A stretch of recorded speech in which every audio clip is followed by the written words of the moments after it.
Belajar mengajar di dalam kelas adalah salah satu metode pembelajaran yang paling banyak digunakan di lembaga pendidikan. Banyak metode yang bisa digunakan untuk memfasilitasi proses belajar mengajar di dalam kelas. Salah satu metode tersebut adalah kuliah. Kapan kuliah bisa kita pilih sebagai metode belajar mengajar di dalam kelas? Ada beberapa dasar yang bisa kita gunakan. Kuliah bisa kita pilih jika materi yang akan kita sampaikan adalah terkait dengan konsep, ide, atau prinsip dasar. Kuliah juga tepat untuk menyampaikan informasi atau untuk memperbaharui atau update informasi. Jika materi pembelajaran tidak tersedia di sumber pembelajaran atau referensi yang kita sediakan, atau materi belum pernah dipublikasikan, maka kuliah bisa menjadi pilihan yang tepat. Kuliah juga tepat untuk menyampaikan materi pembekalan sebelum mahasiswa melaksanakan tugas pembelajaran yang telah ditentukan. Kuliah juga tepat untuk menyampaikan materi yang harus dirangkum atau disarikan dari beberapa sumber belajar atau referensi. Jika suatu materi juga harus disampaikan dengan pendekatan atau cara tertentu, maka kuliah juga pilihan yang tepat. Jika dalam rancangan pengajaran kita terdapat kuliah dan kegiatan diskusi, maka kuliah dapat memberikan beberapa fungsi, antara lain memberikan materi pembekalan sebelum mahasiswa berdiskusi, atau kuliah dapat diberikan setelah mahasiswa berdiskusi, dengan tujuan untuk memberikan materi tambahan, untuk melengkapi apa yang sudah mahasiswa pelajari selama diskusi, atau untuk mengklarifikasi, atau memang mahasiswa membutuhkan bantuan informasi dari pakar terkait materi-materi yang dianggap sulit atau menarik di dalam diskusi. Ketika kita harus menunjukkan cara berpikir kritis, cara pemecahan masalah, atau cara pendekatan tertentu terhadap sebuah topik atau terhadap sebuah materi, maka kuliah juga bisa menjadi pilihan yang tepat. Untuk beberapa materi, pengalaman pembicara atau pengalaman narasumber menjadi sangat penting. Kuliah bisa dijadikan metode untuk menyampaikan experience atau pengalaman pembicara atau narasumber untuk memperdalam atau menambah informasi pembelajaran mahasiswa. Lalu kapan kita sebaiknya tidak menggunakan metode kuliah dalam proses pengajaran kita? Jika proses pengajaran kita adalah ditujukan untuk merubah perilaku, sikap, maka kuliah mungkin bukan pilihan yang tepat. Demikian juga untuk materi yang sangat kompleks. Kuliah juga mungkin tidak tepat. Atau jika materi pengajaran kita menuntut mahasiswa berpikir lebih mendalam atau mempraktekkan cara berpikir kritis yang lebih mendalam, seperti analisis, mengevaluasi, atau bahkan mencipta, mungkin kuliah bukan pilihan yang tepat. Pengajaran yang bukan untuk menyebarkan informasi, pengajaran yang menuntut partisipasi aktif mahasiswa, atau pengajaran yang menuntut daya ingat jangka panjang atau materi perlu diingat untuk jangka panjang oleh mahasiswa, maka kuliah bukan pilihan yang tepat. Apa keuntungan dari kuliah? Kuliah memiliki beberapa keuntungan, antara lain serbaguna, bisa dilakukan untuk kelas kecil atau kelas besar. Kita juga bisa mengontrol materi yang ingin kita sampaikan saat kita memberikan kuliah. Kuliah juga fleksibel jika kita harus memperbaiki atau merevisi materi yang sedang kita sampaikan. Dengan kuliah, kita juga bisa mengklarifikasi materi-materi yang sudah disampaikan atau sudah dipelajari oleh mahasiswa sebelumnya. Dengan kuliah, kita juga bisa mengupdate atau memperbarui informasi yang telah diberikan sebelumnya. Terkait mahasiswa, kuliah juga bisa disesuaikan dengan kebutuhan mahasiswa, entah karena materi tersebut menarik atau memang mahasiswa membutuhkan penjelasan tambahan terhadap materi tersebut. Dengan kuliah, kita bisa juga memotivasi mahasiswa untuk mendorong mereka antusias memperdalam materi pembelajaran yang telah kita rancang.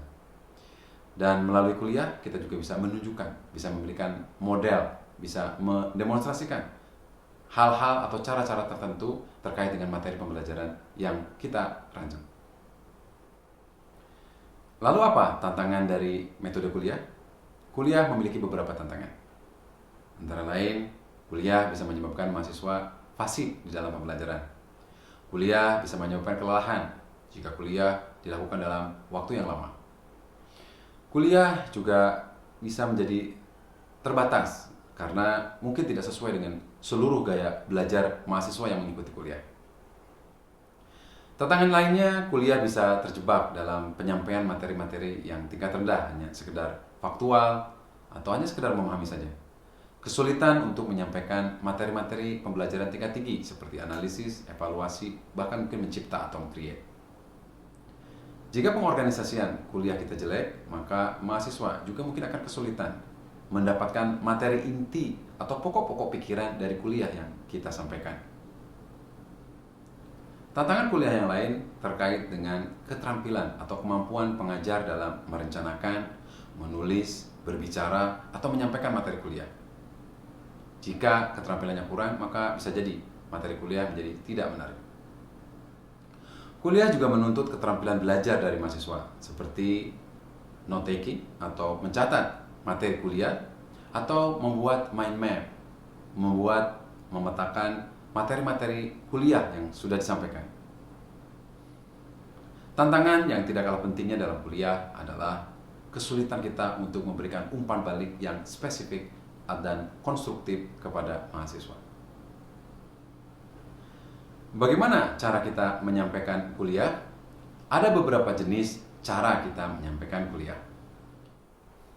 Cara pertama adalah cara yang paling banyak digunakan, yaitu cara formal. Seperti yang saya lakukan pada video ini.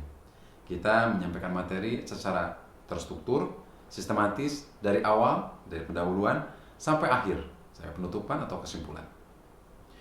Mahasiswa, jika memiliki pertanyaan, umumnya harus menunggu pemateri selesai menyampaikan seluruh materi kuliah. Cara berikutnya adalah yang disebut dengan Socratic Lecture atau kuliah dengan cara Socrates. Pada metode ini, kita menyampaikan pertanyaan-pertanyaan kepada mahasiswa. Dari satu pertanyaan, berujung kepada pertanyaan-pertanyaan yang lainnya. Jika mahasiswa menjawab satu kali pertanyaan, kemudian kita akan susul dengan pertanyaan-pertanyaan berikutnya. Kuliah ini cukup mengintimidasi mahasiswa jika mereka tidak siap dengan materi-materi yang akan dikuliahkan. Kuliah biasanya dibuka dengan sebuah kasus, atau sebuah materi pendahuluan, atau pertanyaan pendahuluan. Nah, dari kasus, data, atau materi pendahuluan itulah pembicara akan menyampaikan pertanyaan-pertanyaan.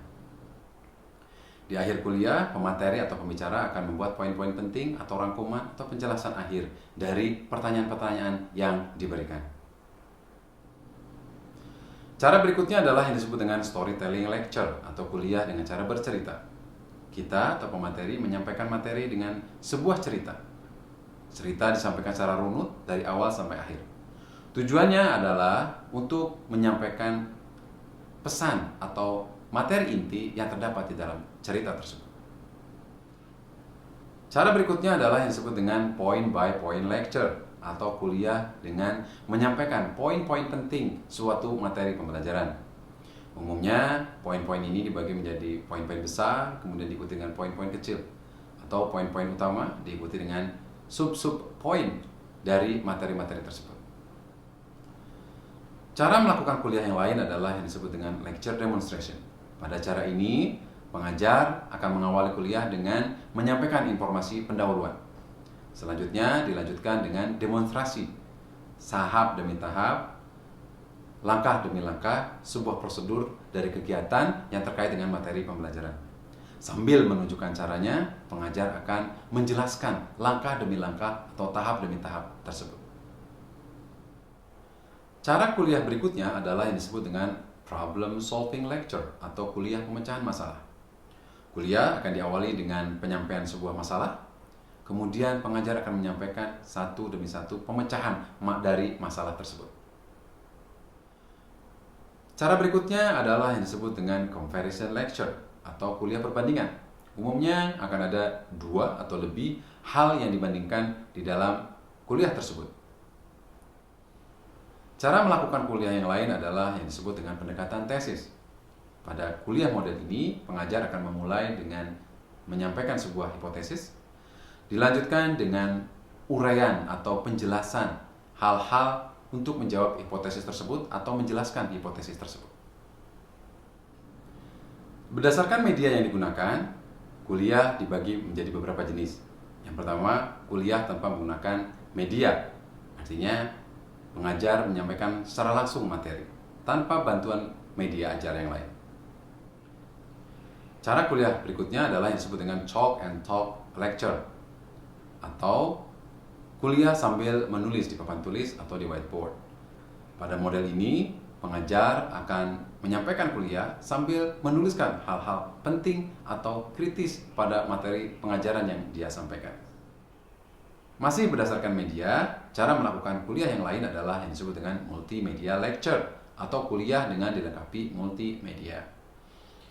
Umumnya, pengajar akan menyampaikan materi pengajaran melalui slide-slide presentasi. Pengajar harus hati-hati, jangan sampai pengajar terjebak dalam membaca slide-slide yang dia sampaikan. Kita sering mengenal istilah death by PowerPoint, yakni pengajar terpaku atau dibatasi ruang geraknya oleh slide yang dibuat oleh dirinya sendiri. Cara kuliah yang lain berdasarkan media yang digunakan adalah yang disebut dengan video lecture atau kuliah disampaikan melalui video. Cara ini umumnya yang digunakan dalam flipped classroom atau blended learning. Demikian tadi penjelasan tentang kuliah sebagai metode untuk memfasilitasi proses belajar mengajar di dalam kelas. Semoga bermanfaat. Saya Yoyo Suhoyo. Sampai jumpa.